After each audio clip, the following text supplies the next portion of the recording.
Shunned by Paula at copyright Paula at 2024. It had happened so fast. And paradoxically, it was as though it had occurred in slow motion. Sabina was the eldest of three, with a brother, Edmund, and sister, Alicia.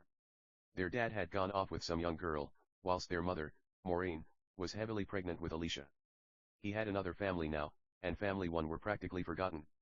Maureen had been attentive to her two younger children, leaving Sabina out in the cold, and Eddie and Alicia had been close to each other, but not to Sabina. There was 11 months between Sabina and her brother, and 10 months between Eddie and Alicia, making them, all three, close in age, but in all other respects, there was a distance between Sabina and her siblings. At 17, Sabina had got sick of her role as the family scapegoat. Moved in with then boyfriend Jimmy, living in some bedsit, just outside Reading Town Centre. It was far removed from her mum's spacious four-bedroom house in the posh part of Tilehurst. Maureen packed every last belonging of her eldest daughters, randomly and untidily, into cardboard boxes, insisting that she lacked the space to store even a few of Sabina's possessions in the family home.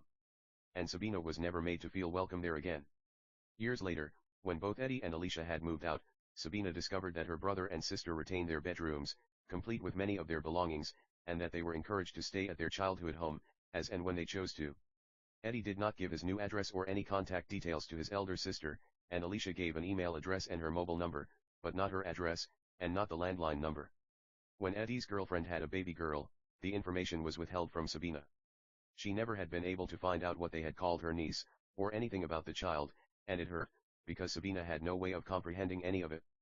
Then, one day, out of the blue, Maureen got in touch with her firstborn, via an email, worded icily and abruptly.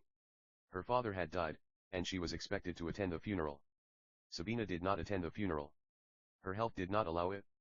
And her mother and siblings all blamed her, and were critical to members of the extended family, who were also instructed to shun her. When able to do so, Sabina visited her mother.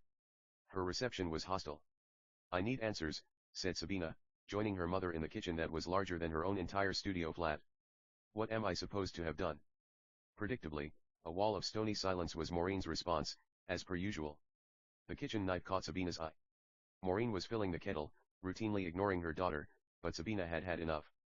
The woman was supposed to have given birth to her. She was happy enough to be a mother to Eddie and Alicia. Why this shunning of her eldest child? No more. Sabina reached out, and grabbed the knife. https://paulawriter.com/